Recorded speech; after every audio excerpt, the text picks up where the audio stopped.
Hey, welcome back to the channel. My name is Andrew Clark, and today I want to talk about something that is very near and dear to my heart, which is always on pedals. Those are pedals that you never turn off and you leave on all the time. Now, these pedals can come in many different shapes and sizes and wear many different hats depending on the genre of music you play and your personal style. But there are about 6 main categories of always on pedals that I want to talk about. And while there are a few more obscure ones like stereo chorus and stereo flange and things like that, I'm going to focus on the ones that most of us would use, 99% of us. So these 6 categories are buffers, compressors, clean boosts, overdrives, delays, and reverbs. And I'm going to show you a couple ways that you can make use of these always-on pedals to shape a pretty cool bass tone. So the first of these always-on pedals is a buffer. It's probably the least exciting, and a lot of times it's already built into your tuner if you use a Boss tuner or some of the TC electronic tuners. But if you're like me, you might have a separate buffer.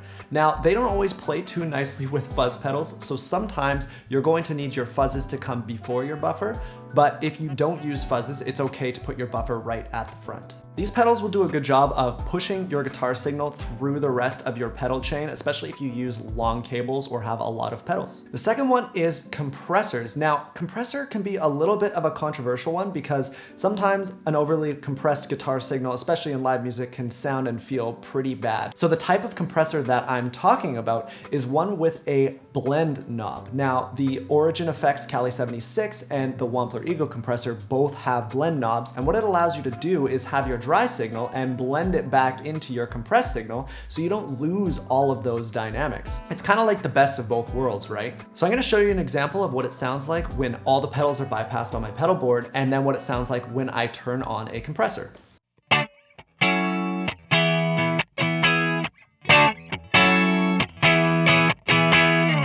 So having a compressor pedal set to always on is especially helpful if you play with single coils. Humbuckers are probably not going to like that compression as much, though there are some that can still sound pretty good. But if you play a Strat or a Tele, you should definitely try using a compressor as an always on pedal. All right, so next up, we've got a clean boost. Now, players like John Mayer have made this famous. He uses something called the Keeley Katana, and I don't have one of those, but I do like to use a Klon style pedal as a clean boost. Now, it's gonna add a little bit of color. It's not completely transparent, but in my opinion, it kind of just makes everything sound better. So the important thing is you probably wanna set the gain knob pretty low or completely off altogether, and then have the volume or output set high enough that it's actually boosting your guitar signal a little bit. Again, on guitar with lower output pickups, this can be a great way to push your overdrive pedals a little bit harder, or even the amp a little bit harder. If you're the type of guitar player that maybe plays a Strat and a Les Paul, and the Les Paul is much louder, what you can do is you can actually use your clean boost as a way to, when you whip out the Strat, turn on the clean boost, and then when you switch to the Les Paul, you can turn it off to kind of get unity gain. So let me show you what this can kind of sound like. So here is my clean signal with no boost engaged.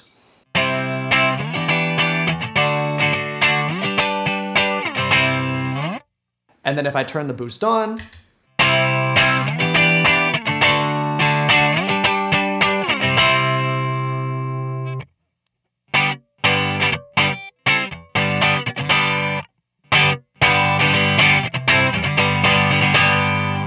so you can probably see why a lot of guitar players like these. It doesn't necessarily add a lot of volume, but it does add some flavor and a little bit more life to your guitar signal. All right, so next up we have an overdrive. Now, players like Mateus Asado like to use an overdrive pretty much all the time because they like the feeling of a cranked amp when there's a little bit of sag and you're not perfectly clean. The problem is that cranking up your amplifier, not only is it going to be probably too loud for the gig you're playing, but you lose all of your headroom. So if you want to get louder for a solo or a certain lead line, you can't really do that. Now, the problem with an always-on overdrive is that you're kind of limited. You can't get too much cleaner unless you roll the knob back on your guitar, but that tends to make things sound a little bit more dull. So I'm gonna give you an example of what a mild overdrive can sound like. I'm gonna be using my Analogman King of Tone. It does color the sound a little bit, but I find it to be a pretty transparent sounding overdrive, and it really just sounds like the amp cranked up. So here it is.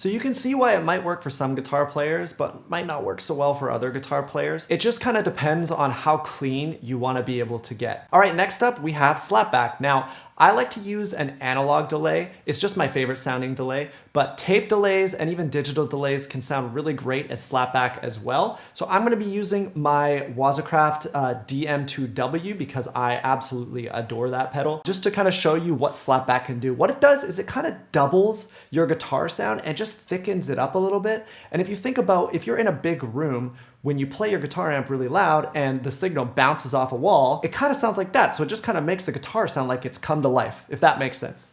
All right, so here it is clean.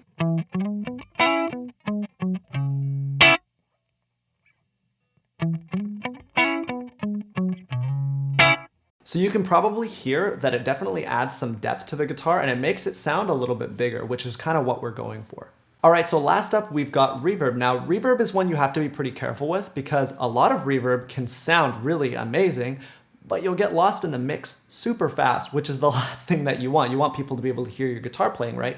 So the idea is to be tasty with the amount that you add. Now you can get reverb from your guitar amp if it has reverb, or you can get reverb from a pedal. I prefer pedal just because it allows me to have a little bit more flexibility and control. And then also if the stage I'm on is bouncy, I'm not worried about my spring reverb tank making a bunch of unwanted noise. You can go with spring reverb sounds. Also hall and room reverbs can sound really good when they're set a little bit shorter and the mix is set down a little bit. And even plate reverbs can sound great as well. My personal favorite is spring, so that's what I'm gonna show you today. All right, so here's the sound with no reverb and with reverb.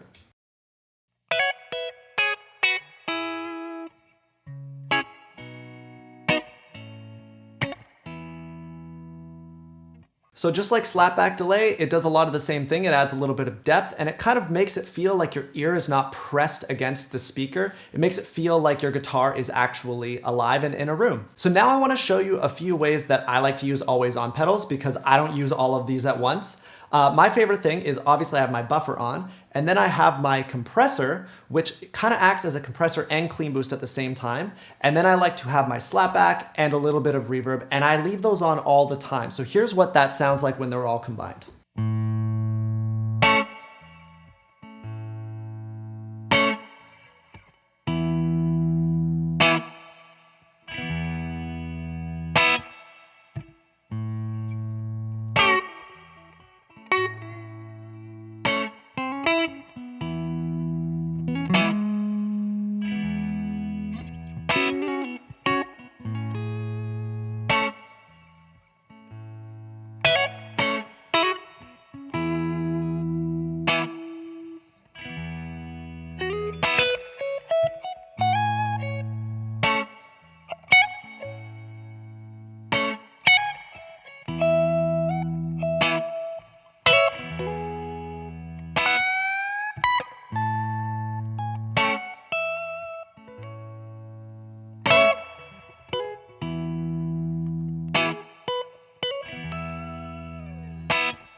All right, so that sounds like a pretty good bass to me. From there, I can add other pedals or other effects to make things sound bigger or smaller or more lush or whatever I want. So I hope you enjoyed the video. Let me know what you think. Make sure to like, comment, subscribe if you enjoy content like this. I've got a lot more on the way. I'll see you guys in the next one.